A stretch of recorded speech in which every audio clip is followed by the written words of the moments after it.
Hello दोस्तों, 1 month plan में मैंने सिलेबस को, सब्जेक्ट्स को कंप्लीट तरीके से, अच्छी तरीके से कवर कर लिया है। कुछ ही टॉपिक बचे हैं जो कि आपके 5 दिन में कंप्लीट हो जाएंगे।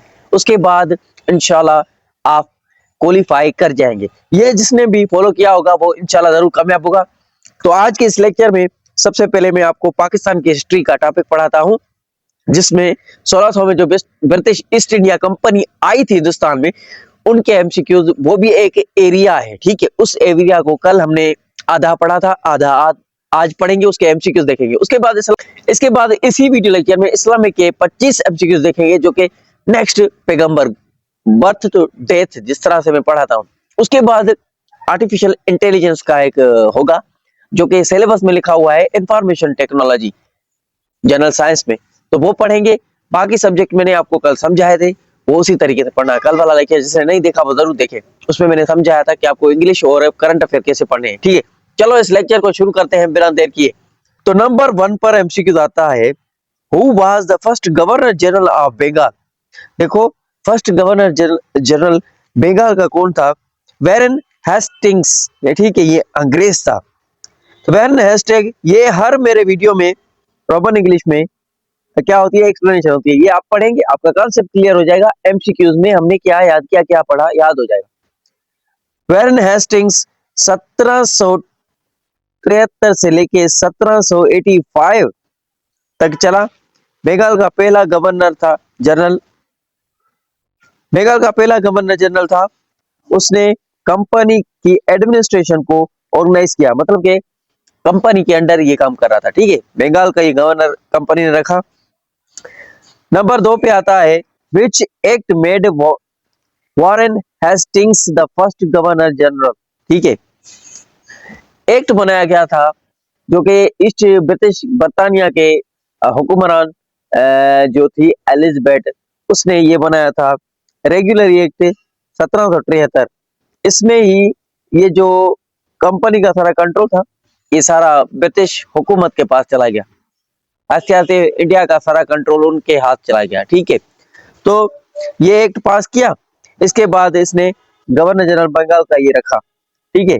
इस एक्ट के तहत, इस एक्ट ने बंगाल, मद्रास और बंबई के गवर्नर्स को वैरन हेस्टिंग्स के अंडर कर दिया, ठीक है। ये एमसीक्यूज की डिटेल। थर्ड नंबर पर एमसीक्यू आता है, who introduce the policy of subsidiary alliance. Lord Wellesley, ठीक है, लॉर्ड वेल्से। लॉर्ड वेल्से ने सब्सिडरी अलायंस पॉलिसी स्टार्ट की। इंडिया स्टेट्स को ब्रिटिश प्रोटेक्शन में लेने का तरीका था। ये एक्ट भी पास किया गया था, बर्तानिया और ईस्ट इंडिया कंपनी ने किया था, ये एक्ट था, ठीक है। और ये किसने पास किया था? इसने किया था। एमसीक्यू तो याद रखना, ब्रिटिश ईस्ट इंडिया कंपनी। ज्यादा डिटेल में लेक्चर आएंगे रिटन एग्जाम्स के लिए, वो मैं दूंगा। 4 नंबर पर एमसीक्यू आता है, under which governor general was permanent settlement introduce.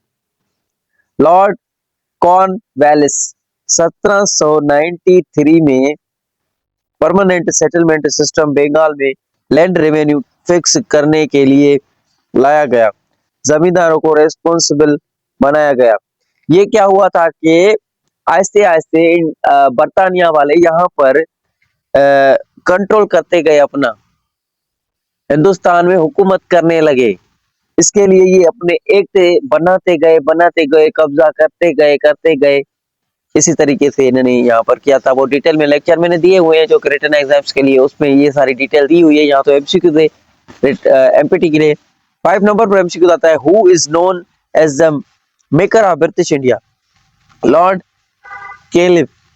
ये कैलिफ था जिसने ब्रिटिश ईस्ट इंडिया कंपनी को यहाँ पर एस्टेब्लिश किया और मेक यहाँ पर हुकूमत करने की कोशिश की। लॉर्ड कैलिफ ने बैटल ऑफ प्लासी हुई थी, कल मैंने डिस्कस की थी, के बाद ब्रिटिश पावर की बुनियाद रखी यहाँ पर, ठीक है। मेकर ऑफ ब्रिटिश इंडिया कहा जाता है, ठीक है। तो फिर इसको सब कंटिनेंट भी कहा जाता है, इसको हिंदुस्तान भी कहा जाता है, इसको ब्रिटिश इंडिया भी कहा जाता है। 6 नंबर पर एमसीक्यू आता है, which policy was introduced by the Lord Dalhousie for annexation. Annexation का मतलब होता है एनेक्स किया, मतलब कि कब्जा किया। ये लॉर्ड डलहौजी ये एक पॉलिसी बनाई थी इसने, ब्रिटिश हुक्मरानों ने, ये डॉक्ट्रिन ऑफ लेफ्ट जिसको कहा गया, ये इसने बनाई थी। तो इसका मतलब क्या था? डॉक्ट्रिन ऑफ लेफ्ट के मुताबिक किसी जिस रियासत का वारिस ना हो वो ऑटोमेटिकली ब्रिटिश कंट्रोल में चली जाएगी। एक बादशाह है, उसकी कोई औलाद नहीं है, अगर उसकी कोई औलाद नहीं है तो वो उसका बादशाह, उसका बेटा नहीं है, तो वो सारा कंट्रोल और सारी सल्तनत है, जैसे मुगल सल्तनत थी, मुगल एम्पायर थे, वो सारी क्या होगी ना, उसका अगर बेटा नहीं है, उसकी औलाद नहीं है, तो वो अ, उसको अब ब्रिटिश कंट्रोल करेगी। अब उसी सल्तनत को, हुकूमत को वो ब्रिटिश चलाएगी, ब्रिटिश की हुकूमत, ईस्ट इंडिया कंपनी। तो इसी तरीके से ये पॉलिसी बनाते गए और हिंदुस्तान पर कब्जा करते गए। 7th नंबर पर एमसीक्यू आता है, ये पॉलिसी बनाते गए। Which Indian state first annexed under the doctrine of left? Satara. Satara पहला ऐसा मतलब कि स्टेट था, ये एक स्टेट था, यहाँ का बादशाह था ये सतारा का, और ये फौत हुआ, तो इसकी कोई औलाद नहीं थी, तो यहाँ पर कब्जा कर लिया ब्रिटिश वालों ने। ठीक है, डॉक्ट्रिन ऑफ लेफ्ट एक्ट के तहत आगे चलते हैं। लिखा हुआ है 1848 में सतारा पहले एनेक्स हुआ था, कब्जा किया गया था, लॉर्ड डलहौजी ने किया था, के दौर में हुआ था ये। उसके बाद झांसी, नागपुर भी ले लिया। इसी तरीके से झांसी, नागपुर, पूरी हिंदुस्तान पर कंट्रोल कर लिया आस्ते आस्ते। ये क्या है? सिटीज है, ये स्टेट है छोटी छोटी, सतारा, झांसी, नागपुर, ये उस वक्त छोटी छोटी रियासतें थी, छोटे छोटे इनके बादशाह थे। आगे चलते हैं। 8 नंबर पर एमसीक्यू आता है, which governor general introduce railway and telegram in India? ये रेलवे की प्लेटफॉर्म बनाए गए और टेलीग्राम, ये जो डलहौजी ने किया था, ये भी एमसीक्यू राइट है, यहाँ पर ये क्लिक करना, ये एमसीक्यू आए तो ये क्लिक करना। लॉर्ड डलहौजी ने इंडिया में मॉडर्न रिफॉर्म्स किए, जैसे रेलवे, टेलीग्राम और पोस्टल सिस्टम ये बनाया था उस दौर में इन्होंने। 9th नंबर पर है, which governor general introduce the charter act 1833? अब ये एक्ट भी बनाया गया था, Lord William बेंटिंच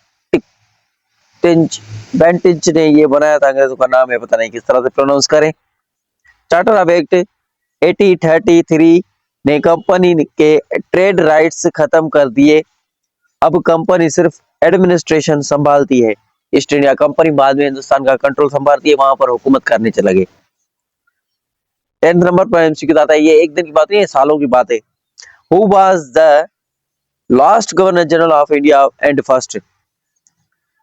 Lord Canning. Lord Canning ये लास्ट में था जब वार ऑफ इंडिपेंडेंस हुई थी। ये वार ऑफ इंडिपेंडेंस के बारे में कंप्लीट मैंने डिटेल दी है पहले लेक्चर्स में 2-3 बार। तो वार ऑफ इंडिपेंडेंस होती है, उसके बाद लॉर्ड कैनिंग पहला वायसराय था। वायसराय गवर्नर जनरल को बोलते थे उस दौर में। अंग्रेजों के वायसराय होते हैं, हमारे गवर्नर जनरल होते हैं पाकिस्तान और इंडिया में। बनाया गया जब हुकूमत डायरेक्ट ब्रिटिश क्राउन के अंडर चली गई। ठीक है, तो ये इस तरह से कब्जा हुआ, ये इस तरह से उनके नाम भी है, एमसीक्यूज हैं, याद करो। 11th नंबर पर एमसीक्यू आता है, which event led to the end of British East India company? Revolt of 1857। ये रॉलेट एक्ट था। 1857 की जंग के बाद ब्रिटिश पार्लियामेंट ने कंपनी को खत्म करके पावर क्वीन के अंडर कर दिया। क्वीन जो एलिजाबेथ थी, वो आपको मैंने कल भी बताई थी। 12th नंबर पर एमसीक्यू आता है, by which act British India brought under the crown? अब देखो, एक्ट ऑफ 1858, ये अभी ऊपर हमने बात की। इस एक्ट के जरिए इंडिया की हुकूमत ऑफिशियली ब्रिटिश क्राउन के कंट्रोल में चली गई और ईस्ट इंडिया कंपनी अबोलिश हो गई। यहाँ पर ईस्ट इंडिया कंपनी इस वार ऑफ इंडिपेंडेंस के बाद खत्म हो गई। वार ऑफ इंडिपेंडेंस 1857 में हुई थी। तो यहाँ पर ब्रिटिश को भगाया गया और वहीं से ही कानून बनना शुरू हुआ। कॉन्स्टिट्यूशन, कानून, इंडिया किस तरह से चलेगा, पाकिस्तान किस तरह से चलेगा, ये दो मुल्क बनेंगे नहीं बनेंगे। ब्रिटिश वालों ने इनको डिवाइड करके इन पर हुकूमत की। हिंदू मुसलमान जो भी यहाँ पर रहते थे, बादशाह थे, अपनी अपनी सल्तनत थी, सबको आपस में लड़ा कर उन पर कंट्रोल किया। ये थी डिवाइड एंड रूल पॉलिसी के आपस में इनको लड़ाकर एक कंट्री के अंदर। अभी भी पाकिस्तान में अगर ये जो होते हैं ना, जो सिंध अलग करो, हम सिंधी हैं, हम पंजाबी हैं, बलूचिस्तान, हम पठान है, हम बलोची है, हम पंजाबी है, ये जो झगड़े करते हैं ना पाकिस्तानी आपस में, ये कायदे आजम ने मना किया था, कहा था आप सब लोग पाकिस्तानी हो, ना फिरका वारानी करो और ना ही कौम परस्ती करो, आप सब मुसलमान हो, आप सब पाकिस्तानी हो, मिलकर पाकिस्तान को आगे लेके जाओ, तरक्की करो, डेवलप करो, पाकिस्तान को मजबूत बनाओ। तो ये हकीकत भी है। अभी हम आपस में लड़ते हैं, ये गैरूनी मुल्कों की साजिश है, डिवाइड एंड रूल पॉलिसी, ठीक है। तो इसके लिए तालीम हासिल करें, अलर्ट रहें, अपने मुल्क को, अपने मुल्क की हिफाजत करें। मुल्क की जैसी जमीन कहीं पर नहीं मिलेगी, इतना चैन अभी हमें जो अपने कंट्री में है, सुकून है, कहीं नहीं मिलेगा। तो आगे चलते हैं, इस्लामिक स्टडी के लेक्चर को देखते हैं नेक्स्ट। जो अल्लाह ताला नबी भेजता है हजरत आदम अलैहिस्सलाम से लेकर, तो हम प्रॉफेट याकूब अलैहिस्सलाम तक पहुंचे हैं। तो most repeated and important MCQ discuss करेंगे। चलो शुरू करते हैं, फ्रॉम बर्थ टू डेथ, जैसे हर लेक्चर होता है। नंबर 1 पर एमसीक्यू आता है, who was the father of हजरत याकूब अलैहिस्सलाम। हजरत याकूब अलैहिस्सलाम के फादर हजरत इसहाक अलैहिस्सलाम थे, जिसके बारे में हमने कल बात की थी, ठीक है। आगे चलते हैं, नंबर 2 पे एमसीक्यू आता है, व्हाट वाज द टाइटल, लक़ब ऑफ हजरत याकूब अलैहिस्सलाम। हजरत याकूब अलैहिस्सलाम को टाइटल क्या मिला था एमपीटी स्क्रीन टेस्ट में, ये लक़ब, ये टाइटल पूछा जाता है, तो इसको इसराइली कहा गया। उनका ये मेरे लेक्चर में एक्सप्लेनेशन होती है, आपको पता है। उनका लक़ब था इसराइल था, ठीक है, इसराइल उसका लक़ब था, मतलब के अब्दुल्ला। इसराइल का मतलब है अब्दुल्ला, अब्दुल्ला का मतलब है सर्वेंट ऑफ अल्लाह, ठीक है। आगे चलते हैं, थर्ड नंबर पर एमसीक्यू आता है, what was the name of Yaqub अलैहिस्सलाम फादर्स।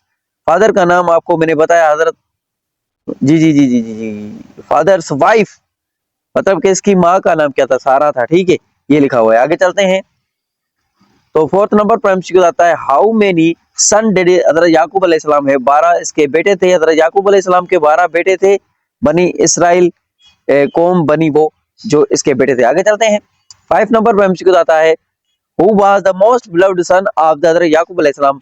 सबसे ज्यादा प्यारा हजरत याकूब अलैहिस्सलाम को कौन सा बेटा था, वो हजरत यूसुफ अलैहिस्सलाम था, सबसे ज्यादा अजीज बेटा था। 6 नंबर पर एमसीक्यू आता है, who was the name, what was the name of हजरत याकूब अलैहिस्सलाम फादर इन लॉ। इनके फादर इन लॉ का नाम लबान इसका नाम था, ठीक है, फादर इन लॉ का। 7 नंबर पर एमसीक्यू आता है, इन which region was Hazrat Yaqub अलैहिस्सलाम बोर्न। ये कनौन फलस्तीन में पैदा हुए थे, इसकी पैदाइश कनान फलस्तीन में हुई थी। आगे चलते हैं, 8 नंबर पर एमसीक्यू आता है, who was the twin brother of हजरत याकूब अलैहिस्सलाम। हजरत याकूब अलैहिस्सलाम के हम शक्ल 2 बेटे थे, इसका दूसरे का नाम अशू था, ठीक है, अशू। तो उसका एक ट्विन ब्रदर था, हम शक्ल भाई था, जिसका नाम ईस था, ठीक है। आगे चलते हैं, 9th नंबर पर एमसीक्यू आता है, which prophet was the grandfather of हजरत याकूब अलैहिस्सलाम। वो कौन था, प्रॉफिट इब्राहिम अलैहिस्सलाम के हजरत इसहाक अलैहिस्सलाम बेटे थे, फिर उसके बेटे हजरत याकूब और हजरत, फिर इसके हजरत यूसुफ अलैहिस्सलाम बेटे थे। इस तरह से ये चलता आ रहा है सिलसिला। इब्राहिम इनके दादा थे, ठीक है। आगे चलते हैं, 10th नंबर पर एमसीक्यू आता है, वेयर डिड प्रॉफिट याकूब अलैहिस्सलाम स्पेंड हिज लेटर लाइफ। ठीक है, बाद में ये इजिप्ट में इसने जिंदगी गुजारी, बोलान पर उन्होंने अपनी आखिरी जिंदगी मिस्र इजिप्ट में गुजारी। एमसीक्यू याद करो। 11th नंबर पर एमसीक्यू आता है, what was the name of हजरत याकूब अलैहिस्सलाम रफका मदर। मदर का नाम क्या था, रफका, ठीक है। रेबी का भी इसको कहा जाता है। हजरत इसहाक अलैहिस्सलाम की बीवी रफका इसकी माँ थी, याद रखना। 12th नंबर पर एमसीक्यू आता है, विच सन ऑफ हजरत याकूब अलैहिस्सलाम was lost in the letter become the ruler of Egypt. जो हजरत याकूब अलैहिस्सलाम का बेटा खो गया था, पता नहीं कितने सालों बाद अपने बेटों से मिला, गले लगाकर इतना रोए, इतना रोए। और ये पूरी स्टोरी है, कहानी आपने डिटेल में नहीं देखी, तो डिटेल में देखेंगे कभी। तो वो बाद में जाके इजिप्ट का, मिस्र का रूलर बना था, उसका नाम था हजरत यूसुफ अलैहिस्सलाम, ठीक है। यूसुफ अलैहिस्सलाम मिस्र के वजीर बने, बाद में अपने वालिद से मिलके। 30 नंबर पे एमसीक्यू आता है, how many times in Yakub mention in the Holi Quran. 15 बार कुरान पाक में हजरत याकूब अलैहिस्सलाम का जिक्र है, कुरान पाक में 15 मरतबा इनका जिक्र है। आगे चलते हैं, 40 नंबर पर एमसीक्यू आता है, what was the religion of हजरत याकूब अलैहिस्सलाम। इस्लाम। हर पैगंबर का जो भी आपको मजहब पूछा जाए तो वो इस्लाम ही था, ठीक है, इससे नहीं हटना। सारे अंबियाओं के दीन इस्लाम था, तौहीद और इत्तात अल्लाह, इनका पैगाम होता था तौहीद, वन्ने साफ अल्लाह। ठीक है, हर पैगंबर यही कहता था अपनी कौम को। 15 नंबर पर हमसे होता है विच प्रॉफिट कंटिन्यूड याकूब अलैहिस्सलाम मिशन। ये जो तौहीद का अल्लाह ताला पैगाम भेजते, नबियों को कहते और वो अपनी कौम को देते, तो ये कंटिन्यू याकूब के बाद किसने किया था? हज़रत यूसुफ अलैहिस्सलाम ने कंटिन्यू किया था इस मैसेज को। उनके बाद हज़रत यूसुफ अलैहिस्सलाम ने दावत का सिलसिला जारी रखा। 60 नंबर पर हमसे कहता है what was the core message of हज़रत याकूब अलैहिस्सलाम। हज़रत याकूब अलैहिस्सलाम का असली कोर बुनियादी कौन सा मैसेज था जो कि अपनी कौम, अपने लोगों, अपने अवाम को देता? वो था तौहीद, वन्ने साफ गोल, अल्लाह एक है, उसके सिवा कोई इबादत के लायक नहीं है, शिरक नहीं करो, किसी दूसरे की पूजा नहीं करो। हर पैगंबर यही पैगाम लेता आया, उनका पैगाम यही था, सिर्फ अल्लाह की इबादत करो, शिरक ना करो, शिरक से बचो। 70 नंबर पे मुश्किल है where was the profit Yaqub अलैहिस्सलाम बuried। हज़रत याकूब अलैहिस्सलाम को कहां दफनाया गया? हेब्रोन, फलस्तीन। ठीक है, तो ये एमसीक्यू याद रखना। जहां हज़रत इब्राहिम अलैहिस्सलाम की कब्र मुबारक है वहीं पर इसको दफनाया गया है, इसका दादा था वो। 80 नंबर पर एमसीक्यू आता है what was the name of हज़रत याकूब अलैहिस्सलाम यंगेस्ट सन। इसके सबसे छोटे बेटे का नाम क्या था? वो था, सबसे छोटे बेटे का नाम था बिन्यामिन। ठीक है, ये नाम लिखा हुआ है, ये आपको एमसीक्यू आ सकता है, बिन जबिन। ठीक है, और ये भी लिखा हुआ है, ये दोनों प्रोनाउंसिएशन जिस तरह से आपको आसानी लगे याद कर लो। 90 नंबर पे हमसे विच सूरा of Quran tells the story of हज़रत याकूब अलैहिस्सलाम। हज़रत याकूब अलैहिस्सलाम के उनके भाई थे, 7 भाई थे, 8 भाई थे, पता नहीं कितने भाई थे, शायद थे। तो ये सबसे खूबसूरत था, और ये कहानी आपने पढ़ी होगी, मैंने पढ़ी थी।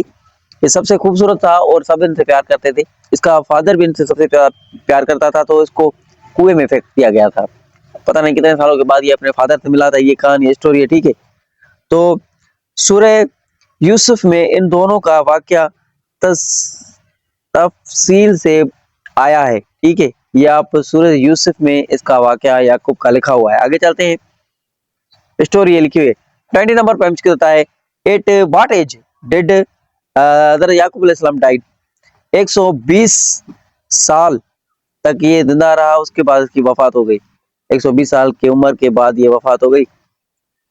21 नंबर पर हमसे होता है प्रॉफिट याकूब अलैहिस्सलाम advise his son before death, अल्लाह अलोन। ठीक है, कुरान सूरह अल बकरा 133 आयत नंबर में जिक्र है कि उन्होंने अपने बेटों को सिर्फ अल्लाह की इबादत का, अब अल्लाह की इबादत की वसीयत की थी। ठीक है, अल्लाह अल्लाह की इबादत करो, उसके सिवा किसी की इबादत ना करो, ये कहा गया, अल्लाह अल्लाह।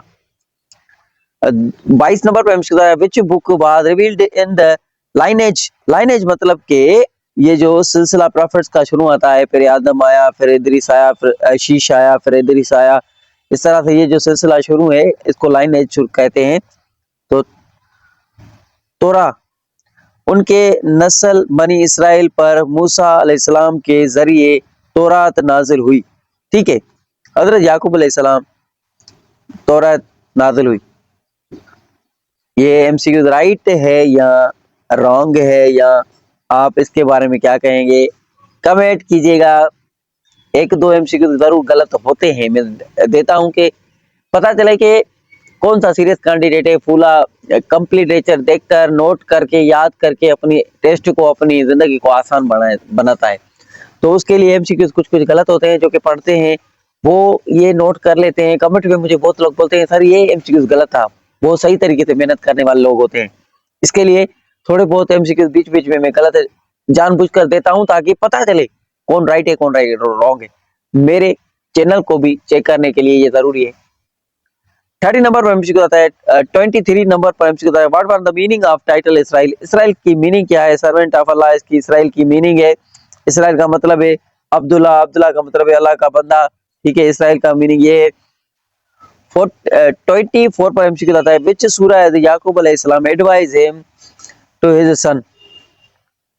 सूरह बकरा, सूरह बकरा में ये सूरह बकरा में आयत 133 में उनकी नसीहत का जिक्र है। 25 नंबर पर एमसीक्यू बताता है who were the descendant of the हज़रत याकूब अलैहिस्सलाम। हज़रत याकूब अलैहिस्सलाम डिसेंडेंट का मतलब होता है किसकी औलाद है? उनके 12 बेटे थे। बनी इसराइल कौम का आगाज हुआ। ठीक है, यहाँ से ये स्टोरी शुरू है। तो आगे चलते हैं नेक्स्ट आर्टिफिशियल सिलेबस में जो लिखा हुआ है जनरल साइंस का इंफॉर्मेशन टेक्नोलॉजी, उसकी एआई लेक्चर देखते हैं। अभी देखते हैं modern science and technology set two 1 कल हमने कंप्लीट कर लिया इंफॉर्मेशन टेक्नोलॉजी का। ठीक है, तो सिलेबस की मैंने पहले बात कर ली है, पहले लेक्चर देखो आपको पता चल जाए। तो यहाँ पर लिखा हुआ है आर्टिफिशियल इंटेलिजेंस में आपको देखो यहाँ क्या क्या चीजें आती है। रोबोटिक जो भी अभी न्यू आ रही है, internet, chat GPT, Google Gemini, Gemini, ये स्पेस एजेंसी टेक्नोलॉजी जो भी नहीं आ रही है, नई इनोवेशन हो रही है, न्यू इजादात जो चीजें हो रही हैं इनके बारे में होगा ये। ठीक है, artificial intelligence, AI, robotic. Number 1 पर एमसीक्यू आता है, what does AI stand for. Stand for का मतलब होता है इसका फुल फॉर्म बताओ। एआई का फुल फॉर्म है artificial intelligence. Artificial intelligence giving machine ability to think, make decision like a human. ये सोचना और फैसला लेना इंसानों की तरह मशीन होती है एक, जो इस तरह से सोचती है, इंसानों की तरह करने की कोशिश करने, मशीनों को रोबोट बनाने की कोशिश कर रहे हैं साइंटिस्ट, जो कि बिल्कुल इंसान की तरह हो, बिल्कुल कोई भी चेंजिंग नहीं। नंबर 2 पर हमसे बताता है who is known as the pioneer of AI. Pioneer का मतलब है किसने इसको बनाया था पहले। Alan Turing. एलन ट्यूरिंग इसका नाम है, जिसने एलन ट्यूरिंग इंट्रोड्यूस किया था concept of machine intelligence through the tuning Turing test. ठीक है, थर्ड नंबर पर हमसे होता है what does robotic mean. Robotic लफ्ज की मीनिंग क्या है। ये स्टडी ऑफ रोबोट्स, जो भी रोबोट्स के बारे में साइंटिस्ट अभी रिसर्च कर रहे हैं, बनाने की कोशिश कर रहे हैं, जो भी कनेक्शन उनमें लगा रहे हैं, उनको स्टडी ऑफ रोबोट्स कहा जाता है, और रोबोटिक्स वो काम होते हैं। आगे चलते हैं, ये एक्सप्लेनेशन लिखी हुई है, आप देख सकते हैं। फोर्थ नंबर पर एमसीक्यूज आता है, which was the first humanoids robot. ASIMO। ठीक है, ये पहला होमोनॉइड रोबोट बनाया गया था, जिसका नाम ASIMO इसका नाम रखा गया था। ठीक है, तो डेवलप्ड बाय होंडा, ये होंडा वालों ने पहला ये बनाया था, ASIMO बनाया था होंडा वालों ने first humanoid robot capable of walking and balance. ये घूम सकता था इंसानों की तरह और बैलेंस कर सकता था 2 पैरों पर। ठीक है, 5 नंबर पर एमसीक्यू आता है, which company developed the robot Sophia. Sophia आपको पता होगा, ये रोबोट जो अभी एक बनाया गया था, हंसन रोबोटिक्स ने ये बनाया था। Sophia is the AI powered humanoid robot है that mimics human expression and emotion. ये इंसान की मिमिक्री कर सकता है, जैसे मैं बोल रहा हूँ ये मेरी तरह बोल सकता है। इसके अंदर ये सलाहियत पैदा की गई थी, बनाई गई थी, और ये एक्सप्रेशन, ये ह्यूमन के एक्सप्रेशन जैसे अभी मैं दे रहा हूँ, ऐसे एक्सप्रेशन फेस के देती है ये रोबोट। और ये सोफिया, और इमोशन भी जाहिर करती है, सैड होती है, उदास होती है, नाराज होती है, गुस्सा करती है, हंसती है, मुस्कुराती है, इमोशंस ये जाहिर करती है। इंटरनेट और साइबर वर्ल्ड्स। 6 नंबर पर एमसीक्यू आता है, what is the full form of VPN। ये तो आप डेली यूज करने वाली चीजें हैं, इनके बारे में आपको पता होना चाहिए, CSSMPT स्क्रीन टेस्ट में आ सकता है। तो वर्चुअल प्राइवेट नेटवर्क इसको कहा जाता है, virtual private network. VPN create a secure internet connection by hiding your IP address. जहां आप रहते हैं, जहां की आपकी रहाइश है, असल में रियल में परमानेंट जहां पर आप सेटल है, वहां पर आप रहते हैं, तो ये VPN जब हम मोबाइल पर या कंप्यूटर पर या लैपटॉप पर या टैबलेट पर ऑन करते हैं, लगाते हैं, तो हमारी लोकेशन कहाँ पर शो होती है, जिस कंट्री की हम लगाएंगे उस कंट्री पर चले जाएंगे। हम पाकिस्तान पर हैं, VPN लगाकर हम सऊदी में भी जा सकते हैं, तो वो मोबाइल की लोकेशन शो होगी सिर्फ सऊदी, लेकिन बैठे हम पाकिस्तान में। 7th नंबर पर एमसीक्यू आता है, what does IP stand for. Internet protocol. ठीक है, इसका ये मतलब है, it provides unique address to everywhere device connected to internet. ठीक है, ये क्या है, ये भी VPN का इंटरनेट प्रोटोकॉल है, जो कि आपकी लोकेशन को चेंज कर देता है। आप होते एक जगह है, वो दिखाता दूसरी जगह है। Which protocol is used to transfer files on the internet. HTTP FTP जो होता है ना, ये आपकी प्रोटोकॉल होता है जो कि आपके फाइल्स को इंटरनेट के थ्रू इधर उधर ट्रांसफर करता है, जो कि ये होता है, इसकी वजह से ही काम होती है। FTP file transfer protocol use for sending end receiving files online. समझ गए? ठीक है, आगे चलते हैं। स्पेस एंड सैटेलाइट्स के एमसीक्यूज। 9th नंबर पर एमसीक्यू होता है GPS स्टैंड फॉर का मतलब होता है कि इसका फुल फॉर्म क्या है, ग्लोबल पोजिशनिंग सिस्टम। अब देखो GPS आपकी मोबाइल में होगा, हर किसी के मोबाइल में होता है, ठीक है। इसका मतलब होता है global positioning system. GPS use for satellites to determining accurate location, useful for navigation. ये हमारी लोकेशन हमारे मोबाइल की बताता है और उसी हिसाब से हमारी लोकेशन भी बताता है प्रॉपर ये मोबाइल कहाँ पर है, और टाइम की सेटिंग उसी मुल्क के हिसाब से ये ऑटोमेटिक कर लेता है। इसके दूसरे और भी फंक्शन है। 10th नंबर पर एमसीक्यू होता है what was the Pakistan first communication satellites. बदर 1। बदर 1 पाकिस्तान ने लॉन्च की थी पहली सैटेलाइट 1990 में, ठीक है, जो कि अभी आसमान में तैर रही है, उड़ रही है। आगे चलते हैं। 11th नंबर पर एमसीक्यू होता है what is the full form of NASA. NASA आपको पता है ये स्पेस एजेंसी है अमेरिका की। इसका फुल फॉर्म क्या है? नंबर 1 पर नेशनल एरोनॉट्स एंड स्पेस एडमिनिस्ट्रेशन। इसका फुल फॉर्म है नासा का, ठीक है। एरोनॉटिक्स का मतलब होता है स्पेस पर जो कि साइंटिस्ट जाते हैं उनको कहा जाता है। अभी NASA as United States space research organisation, ये स्पेस पर रिसर्च करने वाली ऑर्गेनाइजेशन होती है जिसको अमेरिका ने बनाया है। आगे चलते हैं। मॉडर्न इनोवेशन, अभी न्यू जो इनोवेशन इजादात दुनिया में चीजें बन रही हैं उनके एमसीक्यू देखो। 12th नंबर पर आता है IoT का मतलब क्या है, स्टैंड फॉर, इसका फुल फॉर्म क्या है, इंटरनेट ऑफ थिंग्स, ठीक है। ये एमसीक्यू याद रखना, मॉडर्न टेक्नोलॉजी है। AI IoT connects every device like TVs, fridge, car to internet. ये हम मोबाइल से फ्रिज एसी हर चीज कनेक्ट कर सकते हैं क्योंकि ये न्यू इजादात है, न्यू न्यू चीजें पैदा हो रही है, दुनिया में बन रही है। अपने सारे घर को कंट्रोल आप मोबाइल से कर सकते हैं। ऐसी मोबाइल भी है, बनी है, महंगी है, तो तकरीबन ये रेडमी मोबाइल में होगा। तो 30 नंबर पर एमसीक्यू होता है block chain technology is related to crypto currency, ठीक है। क्रिप्टो करेंसी ब्लॉकचेन टेक्नोलॉजी है जो कि रिलेटेड है क्रिप्टो करेंसी से, ठीक है। Black blockchain is a digital recording keeping system used in the bitcoin other crypto currencies, ठीक है। ये आपको एमसीक्यू से याद रखना है। 40 नंबर पर एमसीक्यू आता है 5G belong to which generation of mobile. 5th 5G का मतलब है 5th मतलब कि 5 जनरेशन है इसकी, पहली 1 2 3 4 5G का दौर है अभी, ठीक है। इसके लिए ये 5th जनरेशन कहा जाता है। Explanation 5 offers ultra fast data speed and slow latency communication, ये सब कुछ इसमें लिखा हुआ है, ठीक है। 15 नंबर पर एमसीक्यू होता है the concept of metaverse is related to virtual reality. मतलब कि ये जो मतलब कि एक चश्मा बना हुआ है जो कि साइंटिस्ट ने अभी बनाया है, आईफोन विजन जिसको कहा जाता है, वो आप पहनकर आप उसमें कुछ भी कर सकते हैं, क्रिकेट खेल सकते हैं, घर बैठे आपके सामने सारा ग्राउंड आ जाएगा, सारे प्लेयर आ जाएंगे, आपको ऐसा लगेगा कि मैं सच में खेल रहा हूँ और ये सारे बाल को पकड़कर चलाएंगे, आप सच में फील करेंगे, रियलिटी फील करेंगे। लेकिन वो होगा रियल में नहीं होगा, फील करेंगे रियल है लेकिन होगा नहीं, तो ये वर्चुअल होता है।